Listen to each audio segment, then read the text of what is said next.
मीठे बच्चे, रूहानी सर्जन तुम्हें ज्ञान योग की फर्स्ट क्लास वंडरफुल खुराक खिलाते हैं। यही रूहानी खुराक एक दो को खिलाते सबकी खातिरी करते रहो। प्रश्न, विश्व का राज्य भाग्य लेने के लिए कौन सी एक मेहनत करो, पक्की पक्की आदत डालो। उत्तर, ज्ञान के तीसरे नेत्र से अकाल तख्त नशीन आत्मा भाई को देखने की मेहनत करो। भाई भाई समझ सभी को ज्ञान दो, पहले खुद को आत्मा समझ फिर भाइयों को समझाओ। ये आदत डालो तो विश्व का राज्य भाग्य मिल जाएगा। ऐसी आदत से शरीर का भार निकल जाएगा, माया के तूफान व बुरे संकल्प भी नहीं आएंगे, दूसरों को ज्ञान का तीर भी अच्छा लगेगा। ओम शांति। ज्ञान का तीसरा नेत्र देने वाला रूहानी बाप बेट रूहानी बच्चों को समझाते हैं। ज्ञान का तीसरा नेत्र सिवाय बाप के और कोई दे नहीं सकता। अभी तुम बच्चों को ज्ञान का तीसरा नेत्र मिला है। तुम जानते हो अब यह पुरानी दुनिया बदलने वाली है। बेचारे मनुष्य नहीं जानते कि कौन बदलाने वाला है और कैसे बदलाते हैं, क्योंकि उनको ज्ञान का तीसरा नेत्र ही नहीं है। तुम बच्चों को अभी ज्ञान का तीसरा नेत्र मिला है, जिससे तुम सृष्टि के आदि मध्य अंतों को जान गए हो। यह है ज्ञान के सैकरीन। सैकरीन की एक बूंद भी कितनी मीठी होती है। ज्ञान का भी एक ही अक्षर मनमना भवो। अपने को आत्मा समझ बाप को याद करो, और बाप बाप शांति धाम और सुख धाम का रास्ता बता रहे हैं। बाप आए हैं बच्चों को स्वर्ग का वर्षा देने। तो बच्चों को कितनी खुशी रहनी चाहिए। कहते भी है, खुशी जैसी खुराक नहीं। जो सदैव खुशी मौज में रहते उनके लिए वह जैसे खुराक होती है। एक ही जन्म मौज में रहने की एक ज़बरदस्त खुराक है। यही खुराक सदैव एक दो को खिलाते रहो। तुम श्रीमत पर सभी की रूहानी खातिरी करते हो। सच्ची सच्ची खुश खैरापद भी यह है, किसी को बाप का परिचय देना। मीठे बच्चे जानते हैं, बेहद के बाप द्वारा हमको जीवन मुक्ति की खुराक मिलती है। सतयुग में भारत जीवन मुक्त था, पावन था। बाप बहुत ऊंची खुराक देते हैं। तब तो गायन है, अतीन्द्रिय सुख पूछना हो तो गोप गोपियों से पूछो। ये ज्ञान और योग की कितनी फर्स्ट क्लास वंडरफुल खुराक है, और ये खुराक एक ही रूहानी सर्जन के पास है, और किसी को इस खुराक का मालूम ही नहीं है। बाप कहते हैं, मीठे बच्चों, तुम्हारे लिए हथेली पर सौगात ले आया हूँ, मुक्ति जीवन मुक्ति की। ये सौगात मेरे पास ही रहती है। कलप कलप मैं ही आकर तुमको देता हूँ, फिर रावण छीन लेता है। तो अभी तुम बच्चों को कितनी खुशी का पारा चढ़ा रहना चाहिए। तुम जानते हो हमारा एक ही बाप टीचर और सच्चा सच्चा सतगुरु है, जो हमको साथ ले जाते हैं। मोस्ट बिलवेड बाप से विश्व की बादशाही मिलती है। ये कम बात है क्या। सदैव हर्षित रहना चाहिए। Godly student life is the best. यह अभी का ही गायन है। फिर नई दुनिया में भी तुम सदैव खुशियाँ मनाते रहेंगे। दुनिया नहीं जानती कि सच्ची सच्ची खुशियाँ कब मनाई जाएगी। मनुष्य को तो सतयुग का ज्ञान ही नहीं है, तो यहाँ ही मनाते रहते हैं। परंतु इस पुरानी तम प्रधान दुनिया में खुशी कहाँ से आई। यहाँ तो त्राही त्राही करते रहते। कितना दुख की दुनिया है। बाप तुम बच्चों को कितना सहज रास्ता बताते हैं। गृहस्थ व्यवहार में रहते कमल फूल समान रहो। धंधा धोरी आदि करते भी मुझे याद करते रहो। जैसे आशिक और माशूक होते हैं, वह तो एक दो को याद करते रहते हैं। वो उनका आशिक, वह उनका माशूक होता है। या ये बातें नहीं है।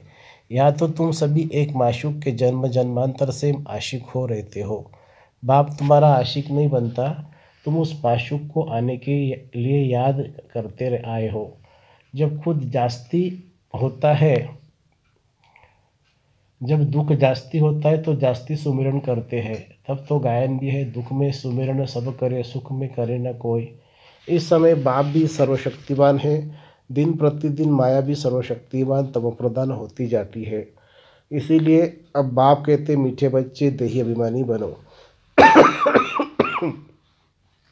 अपने को आत्मा समझ मुझ बाप को याद करो, और साथ साथ दैवी गुण भी धारण करो, तो तुम ऐसे लक्ष्मी नारायण बन जाएंगे। इस पढ़ाई का मुख्य बात है ही याद की। उच्च ते उच्च बाप को बहुत प्यार से स्नेह से याद करना चाहिए। वह बाप ही नई दुनिया स्थापन करने वाला है। बाप कहते हैं, मैं आया हूँ तुम बच्चों को विश्व का मालिक बनाने। इसलिए अब मुझे याद करो तो तुम्हारे अनेक जन्मों के पाप कट जाएंगे। पति तो पावन बाप को बुलाती है ना। अब बाप आए हैं तो जरूर पावन बनना पड़े। बाप दुख हरता सुख करता है। बरोबर सतयुग में पावन दुनिया थी, तो सभी सुखी थे। अब बाप फिर से कहते हैं, बच्चे शांति धाम और सुख धाम को याद करते रहो। अभी है संगम युग, खिवैया तुमको इस पार से उस पार ले जाते हैं। नैया कोई एक नहीं, सारी दुनिया जैसे एक बड़ा जहाज है, उनको पार ले जाते हैं। तो मीठे बच्चों को कितनी खुशियाँ होनी चाहिए। तुम्हारे लिए तो सदैव खुशी ही खुशी है। बेहद का बाप उनको पढ़ा रहे हैं। वाह, ये तो कब न सुना न पढ़ा। भगवान आज मैं तुमको राजयोग सिखाता हूँ, तुम रूहानी बच्चों को राजयोग सिखा रहा हो। तो पूरी रीति सीखना चाहिए, धारण करनी चाहिए, पूरी रीति पढ़ना चाहिए। पढ़ाई में नंबरवार तो सदैव होती है, अपने को देखना चाहिए। मैं उत्तम हूँ, मध्यम हूँ या कनिष्ठ हूँ। बाप कहते अपने को देखो, मैं उच्च पद पाने के लायक हूँ। रूहानी सर्विस करता हूँ, क्योंकि बाप कहते बच्चे सर्विसेबल बनो, फॉलो करो। मैं आया ही हूँ सर्विस के लिए, रोज़ सर्विस करता हूँ। इसलिए तो इसीलिए ही तो यह रथ लिया है। इनका रथ बीमार पड़ जाता है तो मैं इनमें बैठ मुरली लिखता हूँ। मुख से तो बोल नहीं सकते तो मैं लिख देता हूँ, ताकि बच्चों के लिए मुरली मिस ना हो। तो मैं भी सर्विस पर हूँ। यह है रूहानी सर्विस। बाप मीठे मीठे बच्चों को समझाते हैं, बच्चे तुम भी बाप की सर्विस में लग जाओ। On God fatherly service. सारे विश्व का मालिक बाप ही तुमको विश्व का मालिक बनाने आए हैं। जो अच्छा पुरुषार्थ करते हैं उनको महावीर कहा जाता है। देखा जाता है कौन महावीर है, जो बाबा के डायरेक्शन पर चलते हैं। बाप का फरमान है, अपने को आत्मा समझ भाई भाई देखो, इस शरीर को भूल जाओ। बाबा भी इन शरीरों को नहीं देखते हैं। बाप कहते मैं आत्माओं को देखता हूँ। बाकी यह तो ज्ञान है कि आत्मा शरीर बिगड़ बोल नहीं सकती। मैं भी शरीर में आया हूँ, लोन लिया हूँ, शरीर के साथ ही आत्मा पढ़ सकती है। बाबा की बैठक यहाँ है। यह है अकाल तख्त। आत्मा अकाल मूर्त है। आत्मा कब छोटी बड़ी नहीं होती है, शरीर छोटा बड़ा होता है। जो भी आत्मा है उन सभी का तख्त यह भ्रुकुटी का बीज है। शरीर तो सभी के भिन्न भिन्न होते हैं। किसी का अकाल तख्त पुरुष का है, किसी का अकाल तख्त स्त्री का है, किसका अकाल तख्त बच्चे का है। बाप बेट बच्चों को रूहानी ड्रिल सिखलाते हैं। जब कोई से बातें करो तो पहले पहले अपने को आत्मा समझो। हम आत्मा फलाने भाई से बात करते हैं। बाप का पैगाम देते हैं कि शिव बाबा को याद करो। याद से जंग उतरनी है। सोने में जब अलाय माने खाद पड़ती है तो सोने की वैल्यू कम हो जाती है। तुम आत्मा में भी जंग पड़ने से वैल्यूलेस हो गए हो। अब फिर पावन बनना है। तुम आत्माओं को अब ज्ञान का तीसरा नेत्र मिला है। उस नेत्र से अपने भाइयों को देखो। भाई भाई को देखने से कर्मेंद्रिय कभी चंचल नहीं होगी। राज्य भाग्य लेना है, विश्व का मालिक बनना है तो यह मेहनत करो। भाई भाई समझ सभी को ज्ञान दो तो फिर यह आदत पक्की हो जाएगी। सच्चे सच्चे ब्रदर्स तुम सभी हो। बाप भी ऊपर से आए हैं, तुम भी आए हो। बाप सभी बच्चों सहित सर्विस कर रहे हैं। सर्विस करने की बाप की हिम्मत है मर्दा, तो ये प्रैक्टिस करनी है। मैं आत्मा भाई को पढ़ाता हूँ।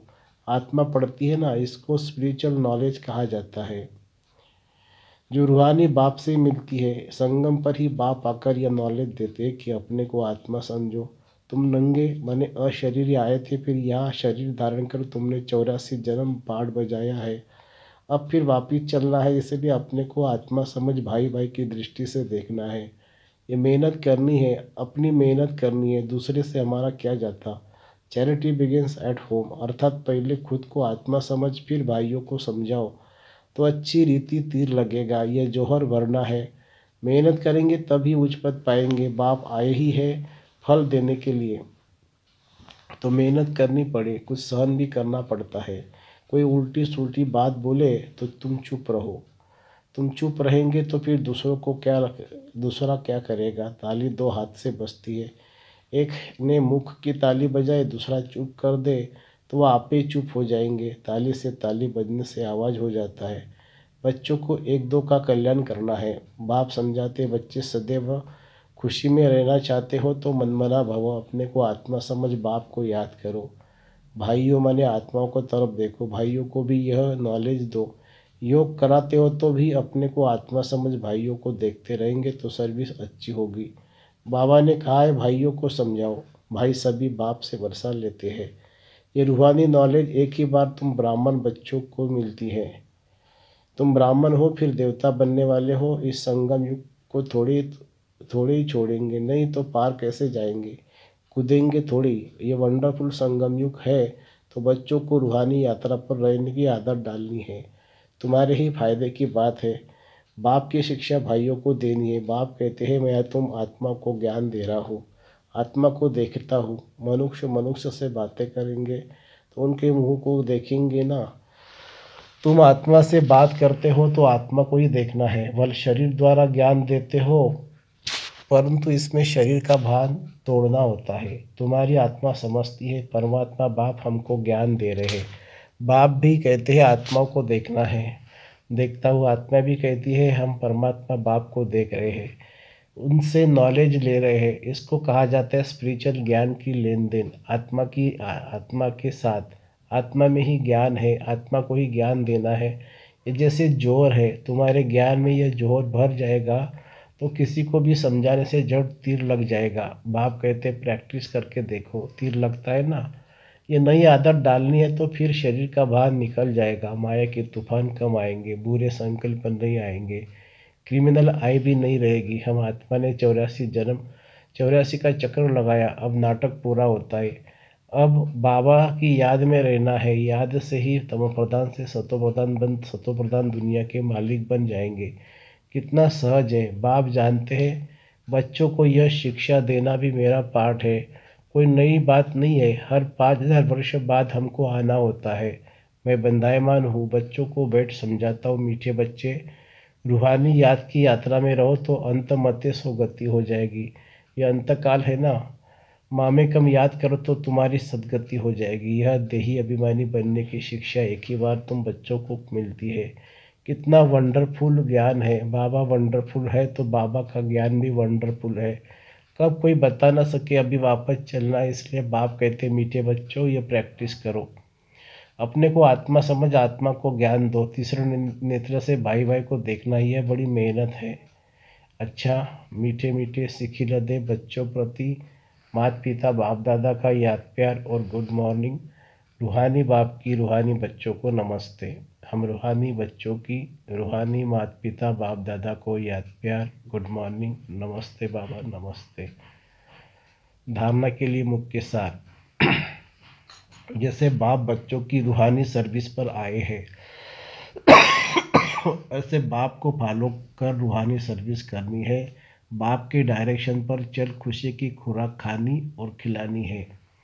कोई उल्टी सुल्टी बात बोले तो चुप रहना है। मुख की ताली नहीं बजानी है, सहन करना है। वरदान। दृढ़ता की शक्ति से मन बुद्धि को सीट पर सेट करने वाले सहज योगी भव। बच्चों का बाप से प्यार है, इसलिए याद में शक्तिशाली हो। बैठने का, चलने का, सेवा करने का अटेंशन बहुत देते हैं। लेकिन मन पर अगर पूरा कंट्रोल नहीं है, मन ऑर्डर में नहीं है, तो थोड़ा टाइम अच्छा बैठते हैं, फिर हिलना डुलना शुरू कर देते हैं। कभी सेट होते कभी अपसेट। लेकिन एकाग्रता की व दृढ़ता की शक्ति से मन बुद्धि को एक स्थिति की सीट पर सेट कर दो तो सहज योगी बन जाएंगी। स्लोगन है, जो भी शक्तियाँ हैं उन्हें समय पर यूज करो तो बहुत अच्छे अच्छे अनुभव होंगे। अव्यक्त इशारा। अव्यक्ति साइलेंस द्वारा डबल लाइट बनना, डबल लाइट फरिश्ता स्थिति का अनुभव करो। अब हर एक ब्राह्मण ब्रह्मा बाप समन चैतन्य चित्र बने, लाइट और माइट हाउस की झांकी बने। संकल्प शक्ति का साइलेंस का भाषण तैयार कर कर्मातीत डबल लाइट फरिश्ता स्टेज पर वरदानी मूर्त का पाठ बजाया, तब संपूर्णता समीप आएंगी। उस कर्मातीत स्टेज के आधार पर जिसके प्रति जो संकल्प करेंगे उसके पास वह संकल्प पहुंच जाएगा। ओम शांति।